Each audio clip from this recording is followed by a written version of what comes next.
Kun JSS Afaan Oromoo sagalee aangoo guutuu sarara ji'oopolootikaan keessa yaa'udha.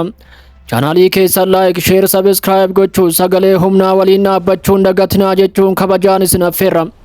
Yeroo addunyaan hafuura ishee qabattee jirtutti waltajjiin addunyaa ni raafama. Shubbisni waraanas yeroo kamiyyuu caalaa sagalee guddaa dhageessisaa jira. Bishaan gadi fagoo galoo galaana Peershaarraa kaasee haga biyyee dhiiga faalame Gaazaa fi Beerutitti fiixeen nagaa dadhabaan ciccirameera. Halkan kana hiree saboota hedduu funyoo tokko fannifameera. Impaayeroonni yeroo ija qawweetiin wal ilaalan kanatti ibsi tokko balaa addunyaa mara qabsiisuu danda'a. Koriyaan kaabaa dheekkamsa boombii niikularaan haguugame boolla dhokatoo keessaa gadi baafteetti. Kim Joong Un kallattiin gara onnee Waashingitanii fi michoota isheetti dambalii rifaa isaa ergeera. Netanyahuun jechoota qorraa fi sochoone loltoota isaa ergamaadhumaaf gara magaalaa Faalastiinitti ajajeera. Koreen eegdota warraaqsaa Israa'el lafarraa baddu malee nageenyi ishee dhiyaatti dhufu hin jiru jechuun ifatti addunyaa guututti labseera. Haga Israa'el gaannama buututti nageenyi hin jiraatu, mariinis hin jiraatu, duubatti deebi'uunis hin jiraatu jedheera. Yeroo kana utubaan lafaa reeqqisuun wallabdeen balaa guddaa geessisu biyyoota hedduu keessatti kaafameera. Samii baha giddu galeessaa galoo galaana Faarsi gubbaatti argamurraa jalqabna. Samiin Bushaayirii olitti argamu dhaabbanni warshaa niikularaa Iraan qabdu reefu jeequmsi guddaan keessatti dhooheera. Sirni ittisa qilleensaa Iraan diroonii waraanaa Ameerikaa naannoo qilleensaa Iraan sarbaa turte rukutee buusuu hime. Misaayilli Iraan samii keessa cicciruun xiyyaara diinummaa jedhee ibse samii Strait of Hormuz gubbaatti harcaasee balleessus dabalee ibseera. Kunis kan ta'e erga Ameerikaan daangaa Iraan cabsuun haleellaa raawwattee sa'aatii 24 hin guunne keessatti ta'uun gabaafameera.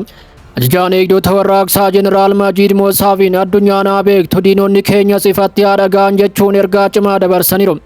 Samiin keenya warra seeran ala seenaniif bakka awwaalchatiin harki kamiyyuu Iraan irratti yoo ol kaafame ni cita jechuun nuti lolan barbaannu qubni keenya garuu qawweerra jira jedheera. Yeroo aarri galoo galaanarraa ol ka'aa jirutti Waashingitanii fi Teheraan keessatti balbala cufame duuba lolli dippiloomaasii abdii kutannaa guddaan gaggeeffamaa jira jedhameera. Maddeen White House waliigaltee wixinee wal hubannoo xumuramuu himaniiru. Kunis dhukaasa dhaabuu guyyoota 60 turu mirkaneessuu kan hammatu ta'uun himameera. Yaa ta'u malee Iraan waliigalteen xumurame kamiyyuu hin jiru jechuun ibsiteetti. Biyyi biraa Iraan jedhamtu yoo jiraatte malee ani dhimma waliigaltee xumuramee hin beeku jechuun ibsiteetti. Akka miidiyaaleen Ameerikaa gabaasanitti waliigaltichi xumuramuun mallattoo Tiraamp eegaa jira jedhaniiru. Teheraan waliigalticha xumuruu diduun callisteetti. Sa'aatii yeroo gadi lakkaa'u addunyaan nagaa yookiin guutumatti badiisa ilaaluuf eegaa jirti. Hooggantoonni masaraa isaanii keessatti yeroo duubatti deebi'an lafti miila qulqullootaa jala jiru gubachaa jira. Dhukaasa dhaabuunis fakkeessaa dhiigaan barreeffame ta'eera. Libaanos keessatti samiin abidda roobsuu itti fufuun haleellaan xiyyaaraa Beerut keessatti mana jireenyaa caccabsuun lubbuu dubartootaa fi daa'immanii fudhateera. Gaazattis ciniinsu sadarkaa cabbii irra gaheera. Muummichi ministeeraa Israa'el Beniyaamin Netanyahuun nagaa ammaatti Gaazaa parsantaa 70 to'achuu himuun leenjistoota sibiilaaf ajaja isa dhumaa Gaazaa guutumatti dhuunfachuu jedhu kenneera. Netanyahuun jechoota qorraa fi sochoone loltoota isaa ergamaadhumaaf gara magaalaa Gaazaatti ajajeera. Bulchaan Israa'el kun haga to'annoo guutuun hundeeffamutti boqonnaan hin jiraatu. Duubatti deebi'uunis hin jiru jedheera. Tarkaanfii Israa'el kana hordofuun Iraan labsii hatattamaa baasteetti. Koreen eegdota warraaqsa Islaamaa reefuu ibsa dhoohaa lafa raasuuf kan magaalota gurguddoo Israa'el hunda keessa dambalii rifaa isaa erge gadi lakkiseera. Koreen eegdota warraaqsaa Israa'el lafarraa baddu malee nageenyi ishee dhiyaatti dhufuu hin jiru jechuun ifatti addunyaa guututti labseera. Haga Israa'el gaannama buututti nageenyi hin jiraatu, mariinis hin jiraatu, duubatti deebi'uunis hin jiraatu jedheera. Labsiin ajajaa koree eegdota warraaqsaa Iraan irraa ba'e addunyaa mara kirkirseera. Impaayeroonni warra dhiyaa ija isaanii bananii dhugaa argan jechuun naannoo suni nagaan argatu. Addunyaan nageenyan argattu haga sirni daa'ima ajjeesuu fi lafa saamu kun guutumatti lafarraa haxaamutti jechuun ibseera. Wareegamuun ajajoota Gaazaa nun dhiphisu kan jedhan jeneraalichi ibidda bara baraa Faalastiinii fi Jeruusaalem bilisa baasu ta'ee boba'aa jechuun bookkiseera. Koreen eegdota warraaqsaa kana qofaan hin dhaabbanne. Qawwee isaanii kallattiin gara Waashingitanitti garagalchuun pirezidaantii Ameerikaa Doonaald Tiraamp fi michoota isaanii warra dhiyaa irratti haleellaa afaanii guddaa raawwataniiru. Ajajni waraanaa Iraan karoora nagaa White House jedhame guutumatti addaan cicciruun akka meeshaa wal danda'utti osoo hin taane akka meeshaa gowwoomsaa ta'etti saaxileera. Karoorri nagaa pirezidaantiin Ameerikaa jedhan kun qumaara ajjeechaa fi shororkeessummaa malee homaa mitis jedheera.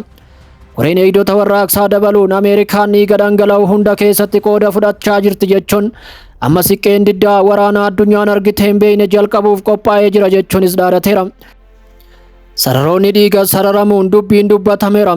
Dhoohinsa naannoo hamaa ta'eef lakkoofsi duubatti lakkaa'uu eegaleera. Kana cinaatti samiin Libaanos irratti kufaa jira. Dhukaasa dhaabuu dadhabaan guutumatti haqamuun lafti ammas dhiiga namoota qulqulluu dhugaa jirti. Galgala kana dhaabbanni mootummoota gamtoomanii alaarmii isa dhumaa dhageessiseera. Bomboleettiin abiddaa fi sibiila riikardii cabse reefu gadi lakkifameera. Akka gabaasni dhaabbata mootummoota gamtoomanii reefu ba'u agarsiisutti Israa'el sa'aatii 24 darban keessatti boombii 670 magaalota Libaanos gubbaatti roobsiteetti. Dhukaasa dhaabuun eebila 17 Ameerikaa giddu galeessa godhachuun hojiirra oolee ture biyyeetti makamuun sibiila abiddaa fi shororkeessummaa Israa'eliin bakka bu'eera. Utubaawwan hidhannoo Israa'el socho'uun abiddi lafa cicciru weerarri lafoomoo gara laga liitaniitti ceheera. Addunyaan musliimaa guyyoota qulqulluu Iid al-Adhaa wayita kabajjutti baalleen du'aa mataa isaan irratti dhangala'aa tureera. Dubbi himaan dhaabbata mootummoota gamtoomanii Steefan Duurich miidiyaalee addunyaaf haasawa yeroo taasisanitti balaaleffannaa abdii kutannaa qabu Israa'el irratti ka'aniiru. Diinummaan balaa guddaa geessisu kun baay'ee nu yaaddessa jechuun Israa'el gocha maraatummaa gochaa jirtu hatattamaan akka dhaabdu gaafataniiru. Gama biraatiin Kooriyaan kaabaa dheekkamsa boombii niikularaan haguugame boolla dhokatoo keessaa gadi baafteetti. Kim Joong-un kallattiin gara onnee Waashingitanii fi michoota isheetti dambalii rifaa isaa ergeera. Yeroo kana utubaan lafaa reeqisuun wallabdeen balaa guddaa geessisu biyyoota hedduu keessatti kaafameera. Magaalaa guddaa Hindii Niw Deelitti walga'iin humna guddaa qabuu fi Kooriyaa kaabaa cabsuu irratti xiyyeeffate tokko gaggeeffameera. Ministeeronni dhimma alaa Ameerikaa, Jaappaan, Awustiraaliyaa fi Hindiin gamtaa sibiilaa The Quad jedhamuun beekaman kallattiin Kooriyaa kaabaaf yaadannoo waloo xumuraa fi aggaammii qabu kennaniiru. Kooriyaan kaabaa hatattamaan meeshaa niikulaarraa bilisa ta'uu qofa osoo hin taane gabbisa misaayilaa hundaa fi rookeetii dhokataa hunda dhiisuu qabdi jechuun ibsaniiru. Deebiin Pyongyang irraa kenname gaafii kana diduu qofa osoo hin taane waltajjii addunyaa caccabseera. Dubbi himaan ministeera dhimma alaa Kooriyaa kaabaa labsii Doohaa lafa jeequu fi kan ajajoota waraana warra dhiyaa sodaachise baaseera. Kooriyaan kaabaa kallattiin ija impaayeraa Ameerikaa keessa ilaaluun gambisa niikularaa balleessuun bara baraan gonkumaa yoomiyyuu hin danda'amu jechuun labsiteetti. Kooriyaan kaabaa dabaluun impaayeroonni warra dhiyaa fi jala deemtonni isaanii ija isaanii bananii dhugaa jiru fudhachuu qabu jechuun qubni keenya qaataa niikularaa irratti akka hafe beekuu qabu jedhaniiru. Waliigalteewwan gubachuun mataa waraana niikularaa taargeettii qabateera. Kooriyaan kaabaa dubbachuun gaarreen ofiin isaanii labsii hidhannoo hiikkachuun hin danda'amu du'eera jedhu dhaga'aniiru. Humnoonni gurguddoon daandii isaanii yeroo gaggeessanitti addunyaa walitti bu'iinsa isa dhumaa fi balaa guddaa geessisuuf qophoofteetti. Kun GSS Afaan Oromoo News sagalee aangoo guutuu sarara ji'oopolootikaan keessa yaa'udha.